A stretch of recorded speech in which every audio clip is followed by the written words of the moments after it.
Presently back here in Gainesville where these hopper cars derailed a few months back. I'm back here to get updated photos of them because they're still here. And the Cargill switchers are actually running out here for once, which is interesting. So they might be getting ready to do some switch work in a minute or two. So while they do that, I am going to get updated photos of all this starting now.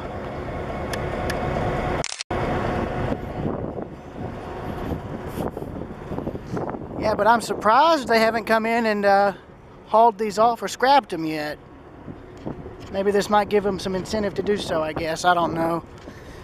But in the meantime, it is interesting to look at, that's for sure. And I'm trying to keep my voice close to the mic because I've noticed wind noise, even on the slightest level, can mess it up. And I think that car there is New York Central. I see some labeling on it, so I'm going to zoom in now.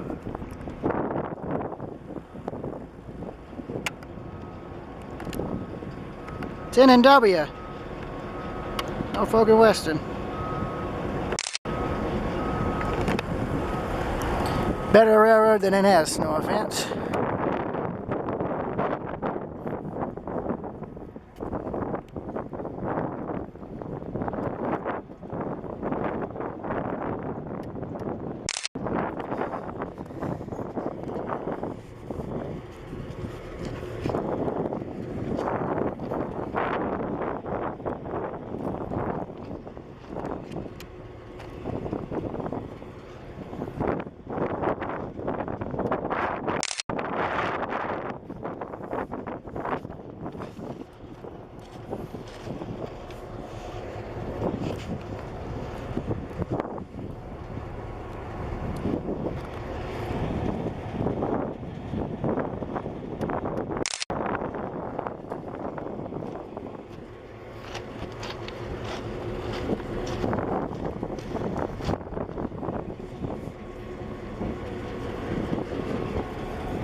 There's a chunk of rail that was cut out, probably from here. A spring from one of the axles.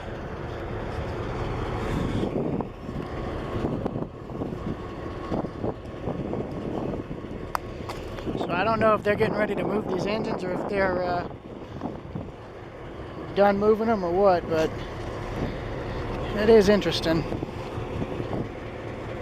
First time I've actually heard them running, even if they're not moving.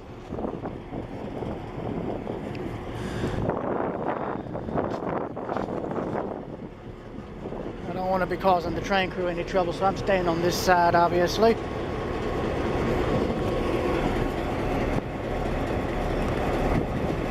So there's Cargill number 722. Engine on the Great Smoky Mountains had that number, funnily enough.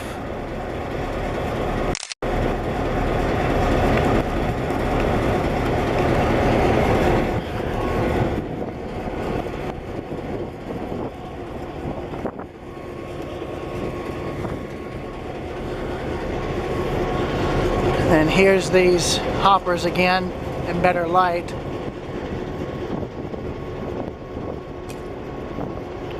Oh, here's something interesting here. This right here is what they use to actually cut these rails. That would have diamonds. That'd be a diamond tip saw. What they do is they would cut into the rail, and that's how they take a rail section out and put a new one in. Thought you'd find that interesting.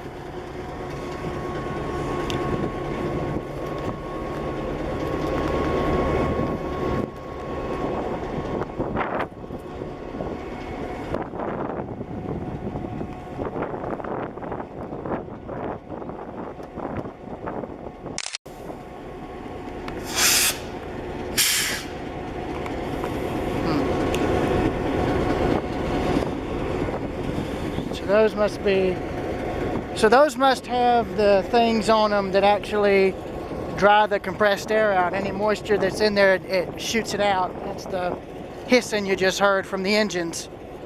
But that's my guess. I could be wrong on that. The guys working on the engines might know better than me, obviously. But I'm going to get set up further down here and see if I can catch some other stuff coming.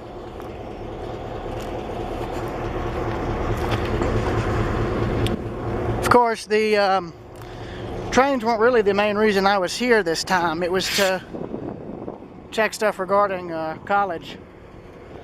Turns out the campus up here is brand new. May have been built as recently as the last year or two. And it looked nice. It looked very nice. We're going to have to try and go back to get more details regarding the program of study I want to do, which is working on boats. It's a good trade, but we just got to go and find more info. So for now, yeah, this is Railroad Observer 2000 signing out.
It'd be interesting if the park where 209 is currently displayed could get permission to get two to four of these wheels and make benches out of them. Give a more rail-themed appearance to the park. That'd be neat. All they'd have to do is remove the bearings and cut the bottom half of the wheels off, and they'd have a perfect bench. All they'd have to do is put an L-shaped piece of wood in for the actual seat, and they'd be set. But I doubt NS would let them do that. They'd probably get the wheels and fix them up and reuse them whenever that might be.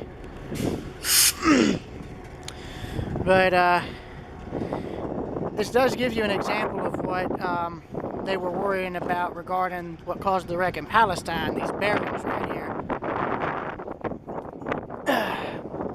This is what one of them looks like without the actual truck. So this gives a good idea as to what one looks like up close. You got this external part, which is what you see, but this part here with the grooves here here, here, here, and here. That's the part inside the actual truck housing. And all of that's held together by gravity. You take the car off and, well, yeah, the rest is history. And as you can see, the truck would go right there. And there's the trucks themselves. And the part I just showed you on the actual wheel would go in this slot right here. That's where they'd go. And if you're curious as to how these hatches open up, here's how. Either be opened electrically or manually. And they'd open up with these gears here. So, yeah. Just thought you'd find that interesting. But I am going to try and get some other photos of the old spur here. So they would have originally stored grain hoppers on these two tracks, but I guess that just no longer was needed. Because both of these are now impassable. I've looked. They got trees growing all in them. Or one of them, rather.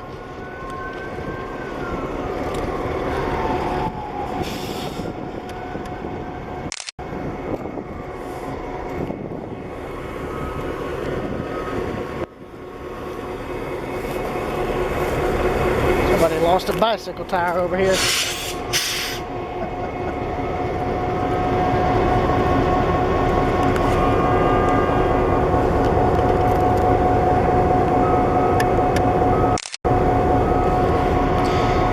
Now bear in mind, if I'm going to photograph stuff on railroad track, it's going to be on track like this that you can tell by looking at it, it's abandoned. Of course, I know it's abandoned because you got trees growing through it, and you got wrecked train cars on this one, so yeah. But there's the cargo unit idling.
Presently here in Gainesville by the old mill here, as you can see.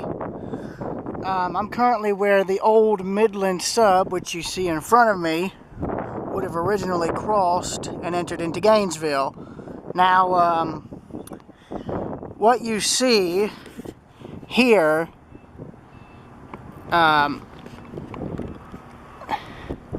what you see me zooming in on right now is where the right-of-way once came and crossed to Norfolk Southern. Now I'm going to walk it.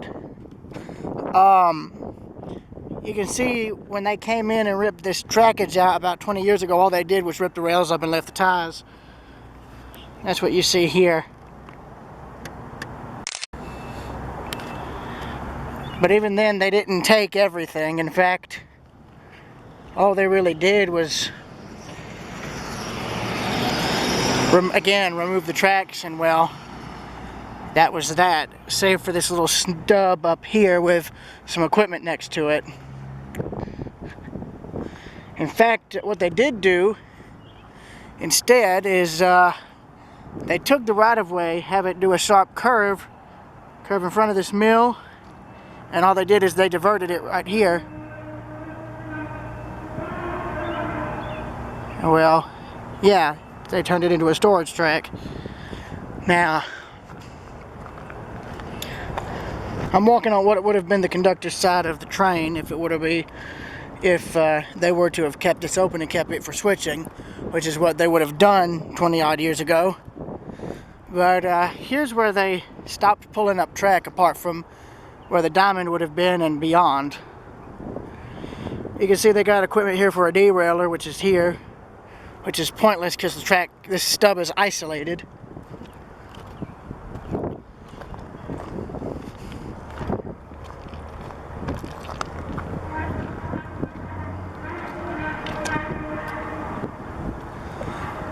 Anyways,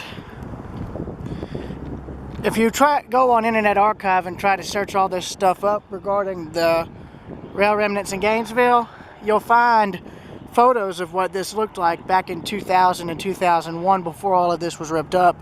This track would have crossed the NS right-of-way, which is here. It would have continued on in that field there, kept going, and then join up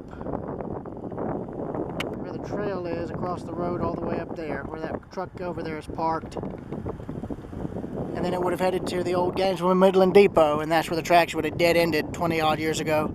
Of course, all that's gone now. Even the bit that 209 was sitting on was removed recently for a new development when the engine was moved. But yeah, I'm trying to catch something here, but it's not looking promising, so I'm probably going in the recording and go grab something to eat and then head home. So I'll see y'all later. Railroad Observer 2000 signing out. Until something comes, that is.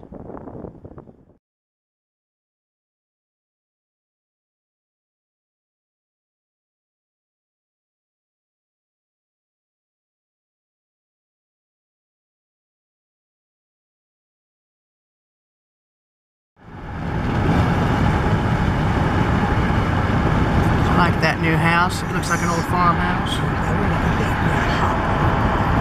That's one reason I'm recording it.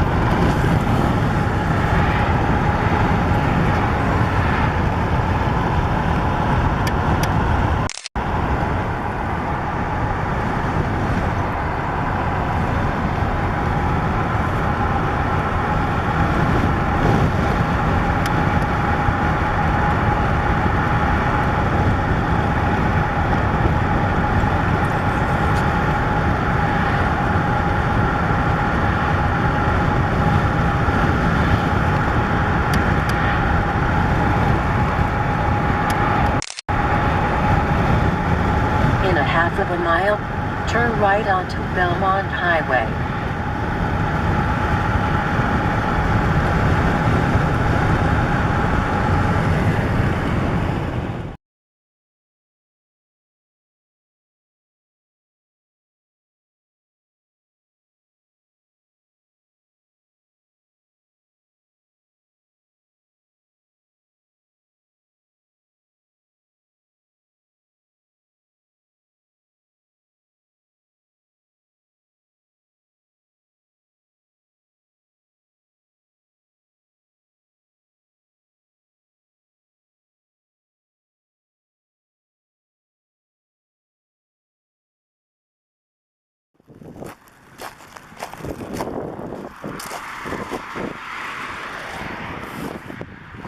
Welcome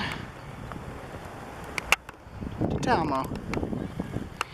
I've visited this place once before, but haven't been back in a while, and I wanted to come back and re-photograph this stuff and see how much it's changed. Main thing I want to photograph is the main street. I just had to get across the road to do it due to the light.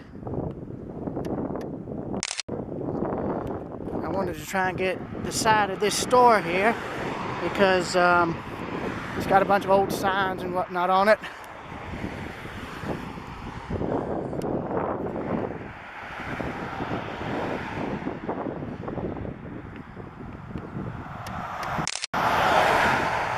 There we are. Oh. And I think either where I'm standing or where that is where Talmo's depot was originally put at before they moved it. Makes sense, the land is wide enough for it. Now the depot still exists, they just moved it down into that nook right there. And there's also a nice house there. So, yeah. No luck train watching either in Gainesville or around here. We caught a train waiting to depart on the Midland Sub in Athens, but I think we missed him. But, you know, can't really have any guarantees on that, so it is what it is. Making sure I don't get hit by any cars, because that would be bad. Oh, there is something for my friend who is interested in emergency alert sirens. I don't know what kind that is, but he'd probably be able to tell me in a heartbeat. Alright, so I'm going to stop the recording so I can get across this, seeing as there's no crosswalk. And as I said, there is the depot down there with the caboose. And thank goodness for Sidestep Adventures, because I wouldn't have known what this was before I saw them. This is the old community well, where you'd get water to drink, or water for your animals, or water to fight fires in town. So that's interesting that they kept that. But that's it for this part of the recording, and I'll resume once I'm across the road. See you then.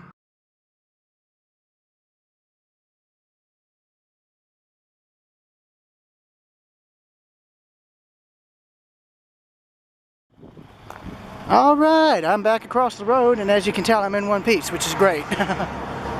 So, here is Talmo's train station. And as you can tell, it's a fairly small structure. Had a small passenger waiting room and a single door freight room. But I think the depot was where I saw the concrete foundation, and it makes sense, seeing as, well, it was alongside the tracks. So it looks like they just lifted it off its foundation and moved it over here and set it down. And I think it's now a museum, if I remember correctly, but I can't remember. And then here is a replica service station that was built here, which is really nice. Of course, back when this was originally running, or when the real store was here, you wouldn't have gotten out and pumped your gas. They would have had a store attendant come out and do that for you, and they'd also check your oil, check your tires, clean your windshield, and do all that. Most places you don't see that anymore, except for maybe a few states where they still have that as a law. But it's nice to see it replicated here. And now here's the depot. I'm going to get better photos of it since I've got better light. Yeah, but this whole area here is the passenger waiting room, and then there was the freight portion. As I said, I think it's now a museum, though it's not open. But I can still peek through the window. I think.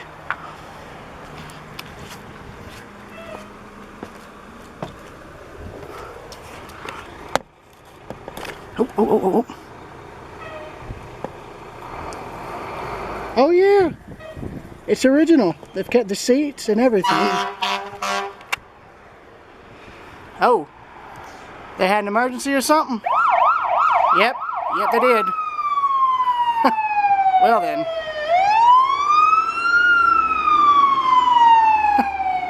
Sucker scared me for a bit.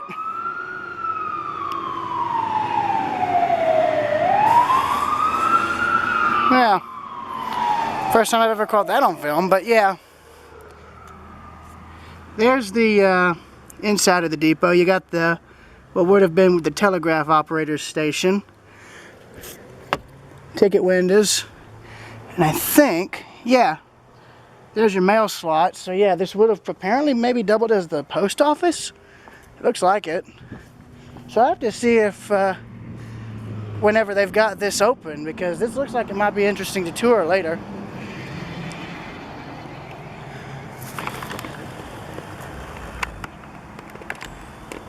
It's hard to see due to the glare, but yeah.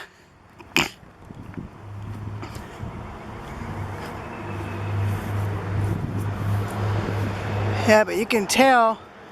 Oh damn, yeah, it is original. They even still have the wood stove inside. Look at this. And there's the telegraph operator's desk. There's your passenger waiting area. Yeah, look at the inside. Huh. So it's got the same color scheme in here. So internally, it's got a similar color scheme to the depot in Winterville, which is green and yellow on the outside. Yeah, I'm definitely going to need to come back up here when this is open, because I'd love to walk around and film the inside of that. And then here's the caboose, but it's never been open to the public, not to my knowledge. Although, they have something here. There isn't anything saying I can't walk up here. Oh, so it's like a little gathering place. That's interesting. Well, now that's interesting. I don't know if somebody turned this into a house at one point or what, but there would have normally been tables, cabinets, a stove, a fridge, a water thing, and a area for the men to ride up there in the cupola, but that's all been ripped out. Unless, of course, yeah, no. I think they did turn it into a house because you got a lantern out there. Oh well, but that is interesting. Anyways, I'm going to get down here without breaking my neck. 3-point contact rule, as Post 10 once said. And there's a switch, probably off of where they had the depot siding originally.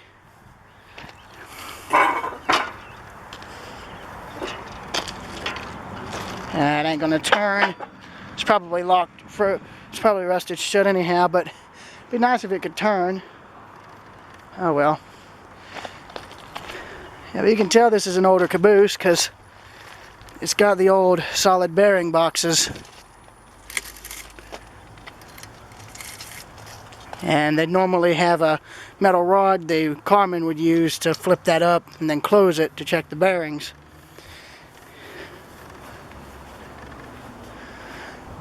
Only trouble, I don't know if Southern had any old cupola cabooses.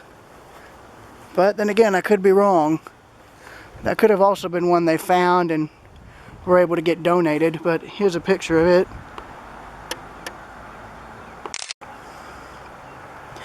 So this depot actually had a 3-way freight warehouse, meaning they had 2 doors on the side and 1 on the end.